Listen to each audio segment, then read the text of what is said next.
দেবাশিসের সেই সময়কার কথাগুলো যদি এখনকার নেতারাও যদি মানতেন বা জানবার চেষ্টা করতেন ওর হিস্ট্রিটা, তাহলেও এই ধরনের ঘটনা ঘটতো না। মনোজিৎ মিশ্র কসবার আইন কলেজে ছাত্রীকে ধর্ষণের অভিযোগে ধৃত তৃণমূল কর্মী, এক কথায় কলেজের দাদা ম্যাঙ্গোদা। তাঁর বিরুদ্ধে এখন সামনে আসতে শুরু করেছে একের পর এক বিস্ফোরক অভিযোগ। মুখ খুলতে শুরু করেছেন আইন কলেজের একাধিক ছাত্রী। এই যে টিম এমএম, তাদের মধ্যে 2-3 জন আমাকে বসে খুব থ্রেটনিং করে বলেনি, কিন্তু যেভাবে বলেছিল যে তুই যদি আজকে এফআইআর করতে চাস বা জিডি করতে চাস, যেই মানুষটার আগেনস্টে করছিস জানা আছে তো সেই মানুষটা পলিটিক্যাল হিস্ট্রি কি, ইভেন কি এই লাইনটাও বলা হয়েছিল তাদের ছাত্রীদের দ্বারা, যদি আজকে কমপ্লেনটা করিস মুখের মধ্যে যদি কেউ কিছু ছিটিয়ে চলে যায় তা সেটার দায়িত্ব নিতে পারবি তো নিজের।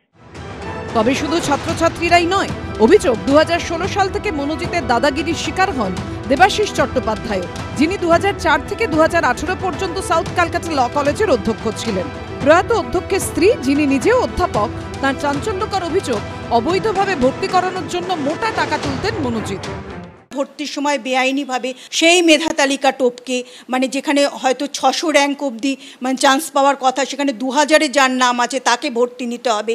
বলা বাহুল্য একটা টাকার খেলা, যেটা মনোজিৎ করতো। টাকা তুলতো অবশ্যই, সেটা ঘুর পথে, সেটা যেটা খবর আসতো সেটা অনেক সময় লাখের গণ্ডি ছাড়িয়েছে। মূল হোতাও বরাবরই আমার যেটুকু জানা আছে বারে বারেই উনি ওই মনোজিতের নামটাই করতেন, এবং উনি একটা নাইটমেয়ারে পরিণত হয়ে গেছিল। তৃণমূলের অধ্যাপক সংগঠন ওয়েবকুপার ভাইস প্রেসিডেন্ট ছিলেন দেবাশিস চট্টোপাধ্যায়। ওয়েবকুপার যুগ্ম সম্পাদক ছিলেন স্ত্রী নবনীতাও। কিন্তু তৃণমূল কর্মী মনোজিতের বিরুদ্ধে তাদেরও ভুরি ভুরি ভয়ঙ্কর অভিযোগ। একই সেশনে দুটো ইউনিভার্সিটি রেজিস্ট্রেশন করে, রেজিস্ট্রারের কাছে কি দরবার করেছেন যে ওর রেজিস্ট্রেশন বাতিলের জন্য।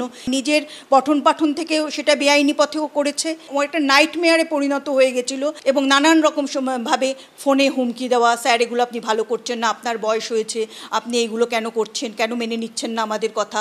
এই সমস্তভাবে নানানভাবে মানসিক, 2-1 বার বোধহয় শারীরিকভাবেও নিগৃহীত হতে হয়েছে মনোজিতের হাতে। নবনীতা চট্টোপাধ্যায়ের দাবি, মনোজিতের দৌরাত্ম্যের কথা দলকে এবং দলের শিক্ষক নেতৃত্বকে জানিয়েও কোনো লাভ হয়নি। বাধ্য হয়ে মনোজিৎকে কলেজ থেকে রাস্ট্রিকেট করেন তৎকালীন অধ্যক্ষ দেবাশিস চট্টোপাধ্যায়। ও যাদেরকে নেতা বলে জাহির করতো তাদের কাছেও আমরা ঘটনাগুলো সব জানিয়েছিলাম, এবং সবাই মোটামুটি অবহিত ছিলেন। মেরুদণ্ড সোজা রেখে বলেছিলেন যে হয় আমি প্রিন্সিপাল কলেজে থাকবো, নয়তো মনোজিৎ এই কলেজে থাকবে। 2018 সালে মারা যান তৎকালীন অধ্যক্ষ দেবাশিস চট্টোপাধ্যায়। সেই সুযোগে কলেজে ফিরে আসেন মনোজিৎ মিশ্র।